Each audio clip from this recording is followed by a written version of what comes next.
Hello friend, welcome back my channel. So আজি আপোনালোকৰ ওচৰলৈ অতি ইম্পৰ্টেণ্ট এটা টপিক যিবিলাক এক্সামত ভেৰি ইম্পৰ্টেণ্ট হয় এক্সামৰ বাবে বিভিন্ন এক্সামত সুধিয়ে থাকে ৰিজনিঙৰ তেনেকুৱা এটা টপিকৰ ওপৰত আজি এই ভিডিঅ'টো প্ৰস্তুত কৰিছোঁ। গতিকে আপোনালোকে এই ভিডিঅ'টো শেষলৈকে চাব বুলি মই আশা ৰাখিলোঁ, কাৰণ ভিডিঅ'টো শেষলৈকে চালে আপোনালোকৰ বাবে ভেৰি হেল্পফুল হ'ব। আৰু ভিডিঅ'টো চাই যদি আপোনালোকে ভাল পায় লাইক কৰি দিব।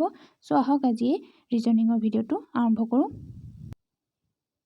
So question 1 to চাওঁ। question 1 to দিছে 2:4 ফাৰ্ষ্ট পাৰ্টত কৈছে আৰু ছেকেণ্ড পাৰ্টত কৈছে 14:2 question mark।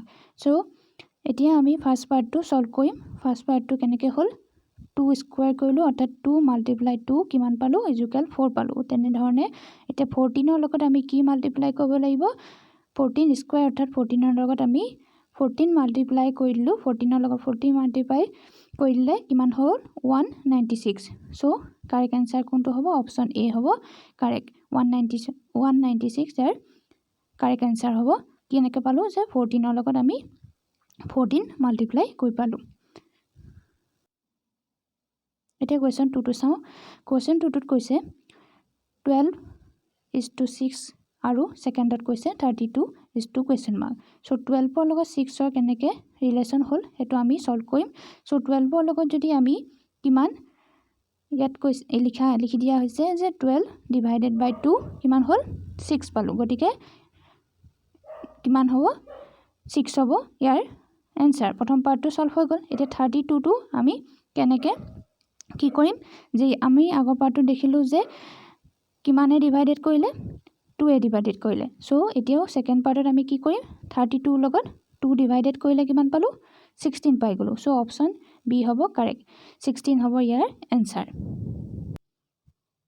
এতিয়া কুৱেশ্যন 3টো চাওঁ। কুৱেশ্যন 3টো কৈছে 5:28 ফাৰ্ষ্ট পাৰ্টত আৰু ছেকেণ্ডত কৈছে 7:2 question mark। চ' আমি ফাৰ্ষ্ট পাৰ্টটো সলভ কৰিম। এতিয়া 5ৰ লগত 28ৰ কেনেকৈ ৰিলেশ্যন হ'ল সেইটো সলভ কৰিম। এতিয়া চাম 5 মাল্টিপ্লাই 5 কৰিলোঁ কিমান হ'ল ইকুৱেল 25 হৈ গ'ল। আৰু 25ৰ লগত আমি 28 দিছে কেনেকৈ পাম যে 25ৰ লগত +3 কৰি দিলোঁ 28 পাই গ'লোঁ। এতিয়া আমি 7ৰ লগত কি কৰিম কেনেধৰণে কৰিম আগৰ টেকনিকটো ইউজ কৰিম যে 7 মাল্টিপ্লাই 7 কিমান পালোঁ 49 আৰু 49ৰ লগত আগতে দেখিছোঁ যে প্লাছ আগত পাৰ্টটো দেখিছোঁ +3 কৰিছে। তেনেধৰণে ছেকেণ্ড পাৰ্টটো আমি +3 কৰি দিলোঁ 49ৰ লগত কিমান পালোঁ ইকুৱেল 52। কোনটো অপশ্যন কাৰেক্ট হ'ব অপশ্যন এটো কাৰেক্ট হ'ব।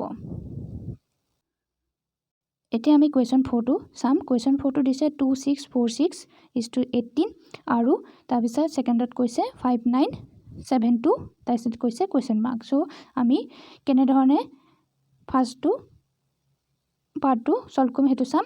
চ' আমি এতিয়া গোটেইখিনি যদি 2 লগত 6 প্লাছ কৰি দিলোঁ তেনেধৰণে 6ৰ লগত 4 অৰ্থাৎ 2 + 6 + 4 + 6 কিমান পালোঁ 18 পাই গ'লোঁ। গতিকে এনেধৰণেই একেটা টেকনিকে নেক্সট পাৰ্টটো আমি ইউজ কৰিম।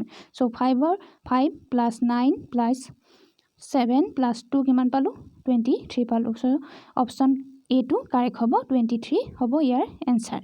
চ' এইটো ইজি হয়, ইমান টান নহয়। আশা কৰিছোঁ আপোনালোকে ভালদৰে বুজিব পাৰিছে। এতিয়া কুৱেশ্যন 5টো সলভ কৰিম। কুৱেশ্যন 5টো দিছে 4:20 কৈছে আৰু তাৰপিছত ছেকেণ্ডত কৈছে 6:2 question mark। চ' ফাৰ্ষ্ট পাৰ্টটো সলভ কৰোঁ। আমি ইয়াত দিছে 4 দিছে 4ৰ লগত আমি 4 মাল্টিপ্লাই কৰিলোঁ কিমান হ'ল 16 হৈ গ'ল। আৰু 16ৰ লগত আমি 20 পাবলৈ কি কৰিব লাগিব +4 কৰিলোঁ। 16ৰ লগত +4 কৰাৰ লগে লগে 20 পাই গ'লোঁ। চ' ফাৰ্ষ্ট পাৰ্টটো সলভ হ'ল। আৰু তাৰপিছত 6 কৈছে ছেকেণ্ড পাৰ্টটোত আগতে দেখিছোঁ যে 4 মাল্টিপ্লাই 4 কৰিছে। গতিকে ইয়াতো কি হ'ব 6 মাল্টিপ্লাই 6 হ'ব কিমান হ'ল 36। আৰু আগৰ পাৰ্টটো দেখিছোঁ 4 আছিলে গতিকে 4 প্লাছ হৈ গ'ল আৰু এনেকৈ ইয়াৰো 6 আছে গতিকে 6 প্লাছ হ'ব। চ' 36 + 6 হ'ল কিমান হ'ল 42 হৈ গ'ল। চ' অপশ্যন বিটো কাৰেক্ট হ'ব 42 ইয়াৰ এনচাৰ হ'ব। চ' আশা কৰিছোঁ আপোনালোকে গোটেইকেইটা কুৱেশ্যন এনচাৰ টেকনিকবিলাক ভালদৰে বুজি পাইছে। মই বুজোৱাটো আপোনালোকে ভালদৰে বুজি পাইছে। চ' ভিডিঅ'টো শেষলৈকে চাইছে বুলি মই আশা ৰাখিলোঁ। আৰু ভিডিঅ'টো চাই যদি ভাল পায় লাইক কৰি দিব নাপাহৰিব। আৰু এনেধৰণৰ ভিডিঅ'সমূহ চাই থাকিবলৈ মোৰ এই চেনেলটো যদি আপোনালোকে এতিয়ালৈকে ছাবস্ক্ৰাইব কৰা নাই চ' প্লিজ ছাবস্ক্ৰাইব দিছ চেনেল। আগলৈ এনেকুৱা ৰিজনিং ৰিলেটেড বিভিন্ন ভিডিঅ'সমূহ আপোনালোকে এই চেনেলটোত পাই থাকিব। গতিকে আজি ইয়াতে শেষ কৰিছোঁ। Thank U.